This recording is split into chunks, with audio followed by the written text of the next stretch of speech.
आइए पहले जान लेते हैं कि एसएमसी क्या है। गाइस, एसएमसी एक शॉर्ट नेम है जिसका फुल फॉर्म होता है smart money concept. Guys, market में जो ट्रेडर्स होते हैं वो मेनली टू टाइप्स के होते हैं। फर्स्ट है रिटेल ट्रेडर्स, जिनमें हम और आप जैसे छोटे ट्रेडर्स आते हैं जो काफी कम क्वांटिटी में ट्रेड करते हैं, जैसे 100, 200, 500, 1000, 2000 क्वांटिटी में। इससे ज्यादा क्वांटिटी में हम ट्रेड नहीं करते हैं। और सेकंड टाइप के जो ट्रेडर्स होते हैं उन्हें हम स्मार्ट मनी कहते हैं, जैसे big players, institutional investors, FII, DII, bank या फिर कोई इंडिविजुअल ट्रेडर्स।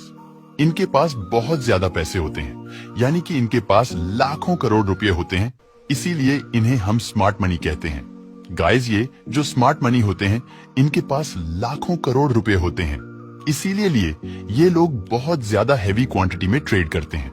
ये लोग 10 लाख, 20 लाख, 30 लाख इतनी बड़ी बड़ी क्वांटिटी में ट्रेड करते हैं। हम और आप जैसे रिटेल ट्रेडर्स जो होते हैं वो support, resistance, candlestick pattern, chart patterns या ट्रेंड लाइन के आधार पर ट्रेड करते हैं। लेकिन जो स्मार्ट मनी होते हैं जैसे बिग प्लेयर्स, इंस्टीट्यूशनल ट्रेडर्स या बैंक्स, वो लिक्विडिटी के आधार पर ट्रेड करते हैं। अगर हम लिक्विडिटी को आसान भाषा में समझें तो हम कह सकते हैं कि जो बायर्स और सेलर्स के स्टॉप लॉस होते हैं उसे ही हम लिक्विडिटी कहते हैं। स्मार्ट मनी जो होते हैं वो मार्केट को हमेशा उसी डायरेक्शन में मूव करते हैं जिस डायरेक्शन में ज्यादा लिक्विडिटी होती है, यानी कि जिस भी साइड मार्केट में बहुत ज्यादा फ्रेश स्टॉप लॉस लगे हुए होते हैं, चाहे वो स्टॉप लॉस बायर्स के हो या सेलर्स के, उसी साइड स्मार्ट मनी मार्केट को ले जाते हैं। और गाइस, एक बात आपको हमेशा याद रखनी है कि जो स्मार्ट मनी होते हैं वो हमेशा ट्रेंड की डायरेक्शन में ही ट्रेड करते हैं। फिर भी ये लोग रिटेल ट्रेडर्स को फंसा लेते हैं, यानी कि ये लोग ट्रेंड की डायरेक्शन में ही रिटेल ट्रेडर्स के स्टॉप लॉस को हिट भी करते हैं। क्योंकि जो स्मार्ट मनी होते हैं, अगर ये लोग ट्रेंड के ऑपोजिट डायरेक्शन में मार्केट को मूव करना चाहें तो इनको बहुत ज्यादा पैसा लगाना पड़ेगा। इसके बावजूद भी ये लोग ट्रेंड के विपरीत दिशा में मार्केट को नहीं ले जा पाएंगे। इसीलिए स्मार्ट मनी भी ट्रेंड को ही फॉलो करते हुए ट्रेड करते हैं और ट्रेंड की दिशा में ही रिटेल ट्रेडर्स को भी फंसाते हैं। आइए इसे एक बहुत ही आसान लाइव ट्रेड एग्जांपल से समझें ताकि आपको प्रैक्टिकली बहुत अच्छे से समझ आ जाए। अब जैसा कि आप इस चार्ट में देख सकते हैं, ये चार्ट हमारा बैंक निफ्टी 5 मिनट के टाइम फ्रेम का है और जिस ट्रेड के उदाहरण से मैं आपको समझाने जा रहा हूं, इस ट्रेड को मैंने 21 फरवरी को स्मार्ट मनी कॉन्सेप्ट के ही आधार पर किया था और मैंने काफी अच्छा प्रॉफिट बनाया था। तो इस चार्ट में आप देख सकते हैं कि मार्केट यहां 20 फरवरी को ऊपर ट्रेंड में मूव किया था और उसके बाद यहां पे क्लोजिंग कर दिया था और ये हमारा एक रेजिस्टेंस लेवल बन गया था, क्योंकि जो प्रीवियस डे की क्लोजिंग होती है वो एक स्ट्रॉन्ग सपोर्ट एंड रेजिस्टेंस के जैसे वर्क करता है। अब देखिए, जब 21 फरवरी को मार्केट ओपन हुआ है तो मार्केट यहां गैप अप ओपन किया है। उसके बाद देखिए मार्केट डाउनसाइड मूव करता हुआ आया है और यहां पे इस सपोर्ट लेवल को ब्रेक डाउन कर दिया है। अब आप लोग अपने माइंड को यूज करके एनालिसिस करके बताइए कि यहाँ पे सपोर्ट लेवल का ब्रेकडाउन हुआ है, आप लोग यहाँ पे बाय करेंगे या सेल? जाहिर सी बात है कि आप लोग यहाँ पे सेल साइड का ही ट्रेड प्लान कर रहे होंगे, क्योंकि जितने भी रिटेल ट्रेडर्स होते हैं उन्हें यही पता होता है कि अगर मार्केट अपने रेजिस्टेंस को ब्रेक करे तो वहां पे बाय करना चाहिए और जब मार्केट अपने किसी सपोर्ट लेवल को ब्रेक करे तो वहां पे सेल करना चाहिए। तो यहाँ पे मार्केट अपने सपोर्ट लेवल को ब्रेक डाउन किया है। अब यहाँ पे लाखों रिटेल ट्रेडर्स ब्रेकडाउन को देखकर सेल करना स्टार्ट कर दिए होंगे और वो लोग अपना स्टॉप लॉस यहाँ इस रेजिस्टेंस लेवल के ऊपर रख दिए होंगे और अब यहाँ पे इस रेजिस्टेंस लेवल के ऊपर बहुत ज्यादा लिक्विडिटी क्रिएट हो जाती है। अब आप लोग सोचिए और बताइए कि इस टाइम मार्केट में बायर्स के ज्यादा फ्रेश स्टॉप लॉस लगे हुए दिख रहे हैं या सेलर्स के? मुझे उम्मीद है कि आप लोग यही कहेंगे कि इस टाइम मार्केट में सेलर्स के ज्यादा फ्रेश स्टॉप लॉस लगे हुए हैं, क्योंकि जब मार्केट यहां सपोर्ट लेवल को ब्रेक किया था तो यहां पे लाखों रिटेल ट्रेडर्स सेल करने लगे थे और उन्होंने अपना स्टॉप लॉस यहां रेजिस्टेंस लेवल के ऊपर लगा दिया था। इसीलिए हम कह सकते हैं कि इस टाइम मार्केट में सेलर्स के ज्यादा फ्रेश स्टॉप लॉस लगे हुए हैं, यानी कि इस रेजिस्टेंस के ऊपर बहुत ज्यादा लिक्विडिटी क्रिएट हो चुकी है।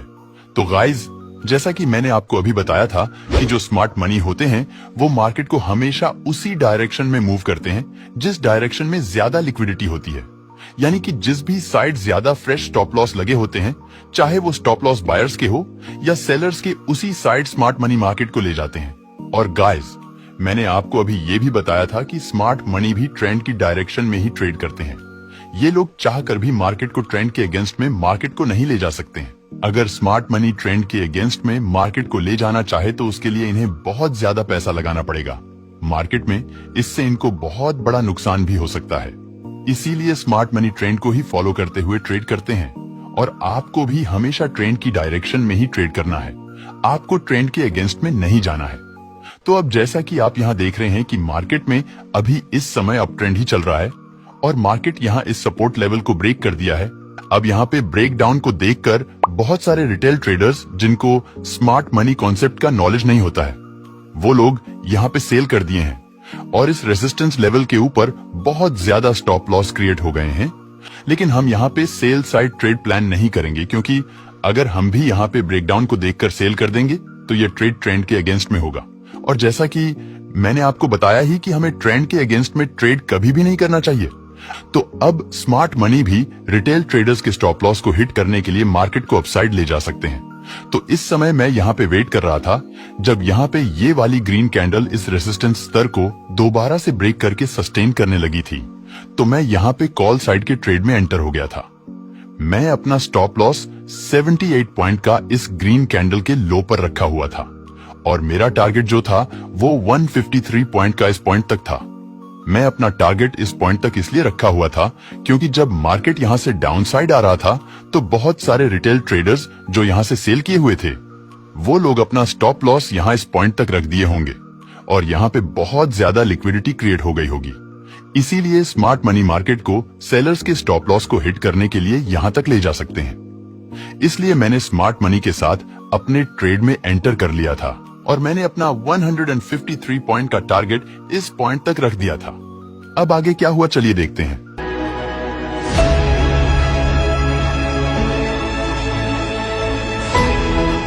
तो दोस्तों, जैसा कि आपने अभी देखा कि जैसे ही मैं यहाँ पर अपने कॉल साइड के ट्रेड में एंटर होता हूँ, स्मार्ट मनी प्राइस को हमारे एनालिसिस के अकॉर्डिंग ही अपसाइड लेकर चले जाते हैं और जितने भी रिटेल ट्रेडर्स यहाँ पर ब्रेकडाउन को देखकर सेल किए थे उन सभी का स्टॉप लॉस हिट हो जाता है। इसीलिए गाइस, आपको हमेशा ट्रेंड की डायरेक्शन में ही ट्रेड करना है। अगर आप इस तरह से ट्रेंड के अगेंस्ट में ट्रेड करेंगे तो स्मार्ट मनी आपका भी स्टॉप लॉस हिट कर देंगे। सो आई होप कि आप लोगों को जो कुछ भी मैं बता रहा हूँ वो अच्छे से समझ आ रहा होगा। अगर आपको वीडियो इंटरेस्टिंग लग रही है और आपको सब कुछ अच्छे से समझ आ रहा है तो प्लीज वीडियो को एक लाइक करके चैनल को सब्सक्राइब जरूर कर लीजिए। और अगर आपको इस वीडियो में कोई भी पॉइंट समझ ना आए तो कमेंट करके जरूर पूछ लीजिए।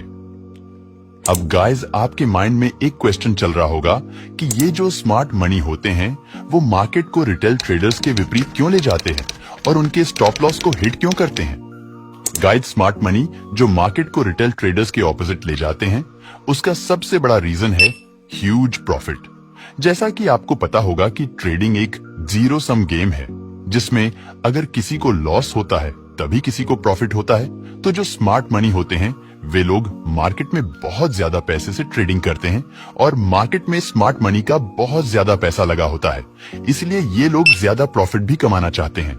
अगर स्मार्ट मनी भी रिटेल ट्रेडर्स के साथ ही ट्रेड करेंगे तो इससे किसी को लॉस नहीं होगा और जब किसी को लॉस नहीं होगा तो किसी को प्रॉफिट भी नहीं होगा।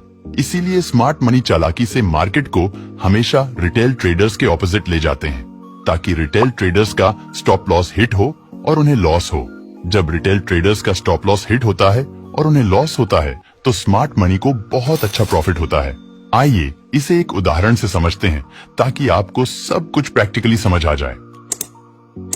अब जैसा कि आप इस चार्ट में देख सकते हैं, ये चार्ट हमारा 4 मार्च 2024 का है जो कि हम 5 मिनट के टाइम फ्रेम पर देख रहे हैं। इस चार्ट में देखिए, मार्केट यहाँ पर अपर ट्रेंड में गया हुआ है और हम यहाँ पर एक ट्रेंड लाइन को ड्रा कर दिए हैं। अब यहाँ देखिए, मार्केट यहाँ इस ट्रेंड लाइन को ब्रेक डाउन कर दिया है। अब यहाँ पर लाखों रिटेल ट्रेडर्स ब्रेक डाउन पर सेल करना शुरू कर दिए होंगे क्योंकि उन्हें यही पता होता है कि जब मार्केट अपने ट्रेंड लाइन को ब्रेक करता है तो मार्केट वहां से नीचे जाता है और उन्हें वहां पे सेल करना होता है। लेकिन एक्चुअल में ऐसा होता नहीं है। अब यहाँ ब्रेक डाउन को देखकर बहुत सारे रिटेलर्स सेल कर दिए होंगे और वो लोग अपना स्टॉप लॉस यहाँ लगा दिए होंगे। अब जिस तरह से यहाँ पे ट्रेंड लाइन के ब्रेकडाउन को देखकर रिटेल ट्रेडर्स सेल किए हैं, अगर स्मार्ट मनी भी यहाँ पर यही देखकर सेल कर देंगे तो मार्केट यहाँ से काफी फास्ट मूव करता हुआ डाउन साइड चला जाएगा और जितने भी रिटेलर्स यहाँ पे सेल किए हैं उन्हें लॉस नहीं होगा। जब रिटेल ट्रेडर्स को लॉस नहीं होगा तो स्मार्ट मनी जो है उन्हें अच्छा प्रॉफिट भी नहीं होगा। इसीलिए स्मार्ट मनी हमेशा चार्ट में ये देखते हैं कि जहाँ पे सभी रिटेल ट्रेडर्स बाइंग कर रहे होते हैं स्मार्ट मनी वहाँ पे सेल करते हैं, और जहाँ पे रिटेल ट्रेडर्स सेल कर रहे होते हैं वहाँ पे स्मार्ट मनी बाइंग करते हैं ताकि रिटेल ट्रेडर्स को लॉस हो और स्मार्ट मनी को बड़ा प्रॉफिट हो। तो यहाँ पर रिटेल ट्रेडर्स सेल कर रहे हैं तो जो स्मार्ट मनी है वो लोग यहाँ पर बाइंग का प्लान कर रहे होंगे। मैं इस टाइम यहाँ पर वेट कर रहा था कि मुझे कोई बाइंग का सिग्नल मिले और मैं कॉल साइड के ट्रेड में एंटर हो। उसके बाद मैं यहाँ पर एक लेवल को ड्रा कर दिया था कि अगर मार्केट इस रेजिस्टेंस लेवल को ब्रेक कर देता है तो मैं कॉल साइड के ट्रेड में एंटर होऊंगा। मुझे यहाँ पर काफी हाई प्रोबेबिलिटी लग रही थी कि स्मार्ट मनी प्राइस को अप साइड ही ले जाने वाले हैं, क्योंकि इस समय इस रेजिस्टेंस स्तर के ऊपर बहुत सारे सेलर्स के स्टॉप लॉस लगे हुए हैं और स्मार्ट मनी मार्केट को हमेशा ट्रेंड की डायरेक्शन में ही ले जाते हैं। यहाँ पर मार्केट में अप ट्रेंड भी चल रहा है और इस वाली कैंडल में काफी हाई बाइंग की प्रेशर भी देखने को मिल रहा था। उसके बाद बिल्कुल हमारे एनालिसिस के अकॉर्डिंग ही हुआ। प्राइस यहाँ पर ग्रीन कैंडल बनाते हुए जाता है और इस रेजिस्टेंस लेवल को ब्रेक कर देता है। जैसे ही प्राइस यहाँ पर इस रेजिस्टेंस लेवल को ब्रेक किया था वैसे ही मैंने यहाँ पर 47,400 का कॉल बाय कर लिया था।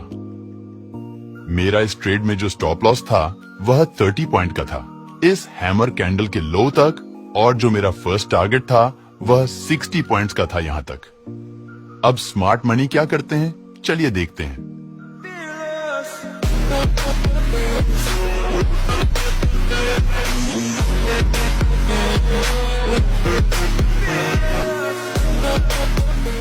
गाइस, जैसा कि आप अभी यहाँ पर देखें कि जैसे ही हम यहाँ पर अपने कॉल साइड के ट्रेड में एंटर होते हैं स्मार्ट मनी मार्केट को अपसाइड लेकर चले जाते हैं, और जितने भी रिटेल ट्रेडर्स लोग यहाँ पर इस ट्रेंड लाइन के ब्रेक डाउन पर सेल किए होते हैं उन सभी का स्टॉप लॉस हिट हो जाता है और उन्हें लॉस हो जाता है। यही रीजन है जिसकी वजह से जो स्मार्ट मनी होते हैं वह मार्केट को हमेशा रिटेल ट्रेडर्स के विपरीत साइड ले जाते हैं ताकि रिटेल ट्रेडर्स को लॉस हो और स्मार्ट मनी को बड़ा प्रॉफिट हो। यहाँ पर भी जब स्मार्ट मनी लोग मार्केट को अपसाइड ले गए थे तो लाखों सेलर्स के स्टॉप लॉस यहाँ हिट हुए थे, जिससे स्मार्ट मनी को काफी अच्छा प्रॉफिट हुआ होगा। और मैं भी यहाँ पर स्मार्ट मनी कॉन्सेप्ट के बेस पे ही एंट्री किया था, जिसमें मैंने 120 पॉइंट्स का मोमेंटम कैप्चर किया था और मैंने भी इस ट्रेड में काफी अच्छा प्रॉफिट जनरेट किया था। मुझे उम्मीद है कि अब आपको अच्छे से समझ आ गया होगा कि स्मार्ट मनी मार्केट को रिटेल ट्रेडर्स के विपरीत साइड क्यों ले जाते हैं। गाइस, इसी तरह से ट्रेड करना मैं आप लोगों को भी सिखा दूंगा। बस जो भी मैं सिखाता हूँ उसे आप लोग अच्छे से सीखते रहिए और इस चैनल से जुड़े रहिए। गाइस, आगे बढ़ने से पहले आपको वीडियो कैसी लग रही है कमेंट करके जरूर बताइए। चलिए गाइस, अब हम जानते हैं कि स्मार्ट मनी लोग ट्रेड कैसे करते हैं, यानी कि स्मार्ट मनी लोग रिटेल ट्रेडर्स को फंसाकर खुद कैसे ट्रेड करते हैं। गाइस, जो स्मार्ट मनी होते हैं वे लोग रिटेल ट्रेडर्स को फंसाने के लिए पहले ट्रेड के अवसर बनाते हैं, यानी कि स्मार्ट मनी लोग मार्केट में ब्रेकआउट या ब्रेकडाउन कराते हैं। जब उस अवसर को देखकर रिटेल ट्रेडर्स ट्रेड में एंटर हो जाते हैं तो स्मार्ट मनी मार्केट को उनके विपरीत साइड ला देते हैं, जिससे रिटेल ट्रेडर्स का स्टॉप लॉस हिट हो जाता है और उन्हें लॉस हो जाता है। चलिए इसे एक लाइव ट्रेड के एग्जाम्पल के माध्यम से समझते हैं। गाइस, इस चार्ट को देखिए। ये चार्ट हमारा 13 मार्च बैंक निफ्टी 5 मिनट के टाइम फ्रेम का है। मार्केट यहाँ पर डाउन ट्रेंड में आया है। हम यहाँ पर एक ट्रेंड लाइन ड्रा कर दिए है क्योंकि प्राइस यहाँ पर कई बार इस ट्रेंड लाइन को टच करके रिवर्स हुआ है, और यहाँ पर सपोर्ट लेवल भी है क्योंकि प्राइस इस सपोर्ट लेवल से भी कई बार रिजेक्ट हुआ है। अब जो मैं समझाने जा रहा हूँ आप लोग उसे ध्यान से समझिएगा।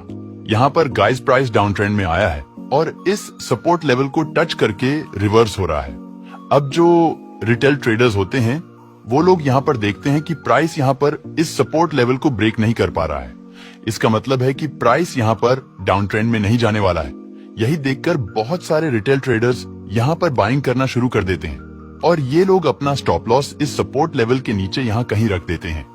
अब इस सपोर्ट लेवल के नीचे काफी ज्यादा लिक्विडिटी क्रिएट हो जाती है। उसके बाद देखिए स्मार्ट मनी यहाँ पर और ज्यादा रिटेल बायर्स के स्टॉप लॉस को बनाने के लिए इस पॉइंट पर थोड़ा सा हैवी क्वांटिटी में बाइंग के ऑर्डर प्लेस करते हैं, जिससे प्राइस में डिमांड बढ़ती है और इस ट्रेंड लाइन का भी ब्रेकआउट हो जाता है। अब जैसे ही प्राइस यहाँ पर इस ट्रेंड लाइन को ब्रेक करता है, यहाँ पर रिटेल ट्रेडर्स को और ज्यादा कंफर्मेशन मिल जाती है कि प्राइस तो अब अपसाइड ही जाएगा, क्योंकि प्राइस यहाँ पर सपोर्ट लेवल से भी मल्टीपल टाइम रिजेक्ट हुआ है और इस ट्रेंड लाइन को भी ब्रेक कर दिया है। यही देखकर रिटेल ट्रेडर्स यहाँ पर और ज्यादा क्वांटिटी ऐड करने लगते हैं और यहाँ पर काफी सारे नए लोग भी आकर बाइंग करने लगते हैं और उन सभी लोगों का स्टॉप लॉस इस ट्रेंड लाइन के नीचे रख दिया जाता है। अब इस ट्रेंड लाइन के नीचे बहुत ज्यादा लिक्विडिटी बन जाती है, यानी कि अब इस ट्रेंड लाइन के नीचे बहुत सारे बायर्स जो यहाँ पर और यहाँ पर बाइंग किए हैं, उनके फ्रेश स्टॉप लॉस यहाँ कहीं लगे हुए हैं। जब यहाँ पर बहुत सारे रिटेल ट्रेडर्स बाइंग कर लेते हैं और यहाँ पर डाउनसाइड बहुत ज्यादा लिक्विडिटी क्रिएट हो जाती है, तो अब स्मार्ट मनी यहाँ पर अपने बाइंग के ऑर्डर्स की क्वांटिटी को बुक करने लगते हैं और यहाँ से हैवी क्वांटिटी में सेल ऑर्डर प्लेस करने लगते हैं। जब यहाँ पर स्मार्ट मनी लोग हैवी क्वांटिटी में सेल ऑर्डर प्लेस करते हैं, तो यहाँ पर प्राइस में बहुत ज्यादा सप्लाई बढ़ने लगती है, जिसकी वजह से यहाँ पर रेड कैंडल्स बनने लगती हैं। इस टाइम मैं यहाँ पर समझ गया था कि स्मार्ट मनी लोग कीमत को अपसाइड नहीं ले जाएंगे, स्मार्ट मनी प्राइस को डाउन साइड ही ले जाएंगे, क्योंकि यहाँ पर प्राइस में डाउन ट्रेंड चल रहा है। और मैंने आपको अभी स्टार्टिंग में बताया ही था कि जो स्मार्ट मनी होते हैं वो कभी भी ट्रेंड के अगेंस्ट में ट्रेड नहीं करते हैं। स्मार्ट मनी हमेशा ट्रेंड को फॉलो करते हुए ही ट्रेड करते हैं और स्मार्ट मनी हमेशा मार्केट को उसी साइड ले जाते हैं जिस साइड ज्यादा फ्रेश लिक्विडिटी होती है। तो इस ट्रेंड लाइन के नीचे बहुत सारे बायर्स के स्टॉप लॉस लगे हुए थे, इसीलिए यहाँ पर स्मार्ट मनी हेवी क्वांटिटी में सेल ऑर्डर प्लेस करने लगे थे, ताकि यहाँ पर रिटेल ट्रेडर्स का स्टॉप लॉस हिट हो और स्मार्ट मनी को प्रॉफिट हो। जब यहाँ पर स्मार्ट मनी हेवी क्वांटिटी में सेल ऑर्डर प्लेस किए थे, तो यहाँ पर काफी ज्यादा सप्लाई बढ़ने की वजह से प्राइस यहाँ पर इस ट्रेंड लाइन को ब्रेक डाउन कर दिया था। जैसे ही प्राइस यहाँ पर इस ट्रेंड लाइन को ब्रेक किया था, मैं यहाँ पर पुट साइड के ट्रेड में एंटर हो गया था। इस ट्रेड में मेरा जो स्टॉप लॉस था वह 40 पॉइंट्स का था और जो मेरा टारगेट था वह 70 पॉइंट्स का था। अब आप लोग खुद ही देख सकते हैं कि स्मार्ट मनी कंसेप्ट कितने अच्छे से वर्क करता है।